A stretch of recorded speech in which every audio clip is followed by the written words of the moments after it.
to carry out mobilisation to ensure full range of movement in a glenohumeral joint that has been recently injured. So first of all, we're going to go through a movement where we go through flexion, we go right up into elevation, we come from elevation and we go into extension. And we do that maybe 10 times.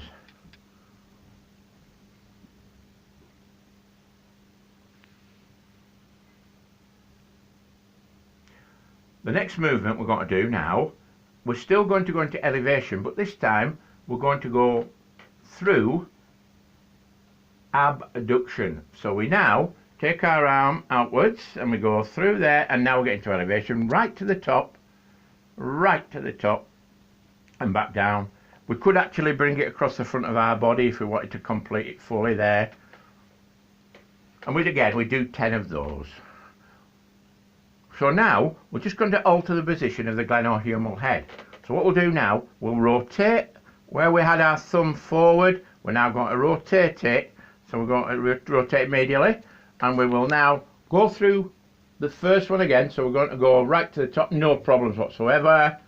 Okay, so that's fine. And we're now going to, in that position, we're going to abduct, and that'll only go to a certain place, and if you went any higher you would need to rotate slightly, and that's fine. And now we're just going to do what is called horizontal flexion and extension. So if we bring our arm out to that position and we move it across our chest, and we move it right back as far as it'll go, back across our chest. Then if we rotate it, so right now move it back across your chest, and that's all really good range of movement. So what we're going to do now is this gentleman turns round, we are now going to check for rotation. We're going to turn round, check for rotation.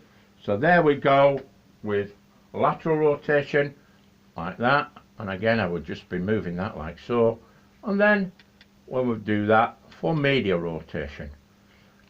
Okay, and now I'd like to just move on to next just what's called pendulum exercises. So we're going to lean on a suitable table or something, and we're just going to do the same movements with our hand hanging free, our arm hanging free. So first of all, we've got the same movement as we had before. Now we're going to go across and out as far as it'll go, and then once we've done that we can move on to circumduction. So we're going to go around like so, and it can get bigger. That's what we call clockwise circumduction, bigger still if you want, bigger circles.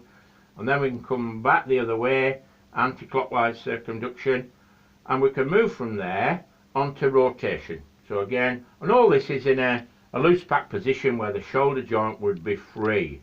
Now one last thing I need to show this gentleman is I'm going to get a towel. If you like to turn around, what we're going to do now, take your hand over your, put it over the shoulder and grab hold of this towel, really get hold of it properly. Take this one up your back and get hold of that.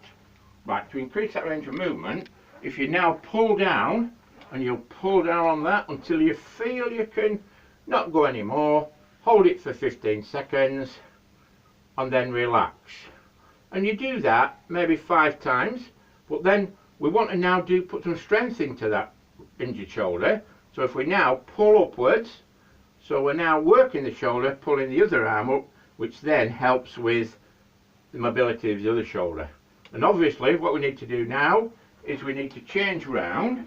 So this goes over the top, that goes under there. We put the towel on, get your hands as close together as you can on the towel, that's another secret. And then we pull up, now we're increasing a medial internal rotation on his right shoulder, and if we pull down we're increasing the strength. If you carry out all of these, then it will help a shoulder that has been injured or lacks mobility.